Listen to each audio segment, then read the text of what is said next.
Hello বন্ধুরা, good morning. সবাই কেমন আছে? আশা করি ভালো আছি, আমিও ভালো আছি। দেখো সকাল সকাল জমিতে চলে আসি পাট শাক তুলতে। দেখো একটা একটা করে কিন্তু আমি দেখো পাট শাকগুলো তুলছি। আর কি বলে তো, অনেক কিন্তু আমাদের বাড়ির, সত্যি কথা বলতে কি, আমাদের বাড়ির পেছনটা না অনেকটা জঙ্গল, তোমরা ভিডিওতে দেখে বুঝতে পারছো। আর পেছনটা অনেক বনপালা আছে, একটু ভয়ও পাচ্ছিল আমার কিন্তু মানে কি বলে, সাপ আর জঁকের ভীষণ ভয় লাগে। তো এখানটাতে যে জমিটা নেমেছি না, এখানটায় প্রচুর জঁক আছে।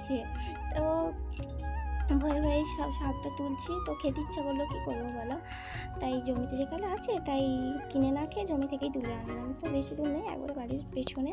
তো আমি আর বৌদি, আমি একা না, আমি আর বৌদি ফোনটা ধরে আছে আর আমি শাকটা তুলছি। তো ও মানে বৌদিও এক হাতে করে তুলছে। আমি বলছিলাম তোমাকে তুলতে হবে না, আমিই তুলছি। তো কে কে পাট শাক খেতে ভালোবাসে অবশ্যই কমেন্ট করে বলবে। কিন্তু আমার তো ভালো লাগে পাট শাক ভাজা খেতে। কি বলো তো বন্ধুরা, আমি সাধারণ পরিবারের বউ, খুবই সাধারণ পরিবারের বউ। তো ভিডিও করি, নানান কথা শুনতে হয়, কি করবো বলো। সবাইকে এড়িয়ে চলে নিজের মতো করে নিজের লক্ষ্যের দিকে এগিয়ে যায়। সবাইকে পেছনে সাইডে রেখে নিজের মতো করে এগিয়ে যায়।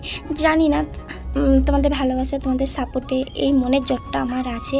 তার জন্য না, কে কী বললো না বললো না, কারো কথাই কান দিই না, নিজের মতো করে আমি কিন্তু ভিডিও করে যাই। তো আমি ছোট্ট একটা আমার পরিবার আছে, তো ভালো আছি আমার পরিবারকে নিয়ে। আর কি বলবো, আমি খুবই সাধারণ পরিবারের বউ, একটা মধ্যবিত্ত পরিবারের বউ।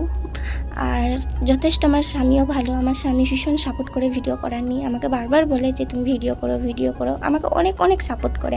আমি না ভিডিও না করলেও ও আমাকে বলে যে কেন ভিডিও দিচ্ছ না। যতই হাজার কষ্ট, মন খারাপ যতই আসুক না কেন, তোমাকে এগিয়ে যেতে হবে, তোমার লক্ষ্যের দিকে এগিয়ে যেতে হবে।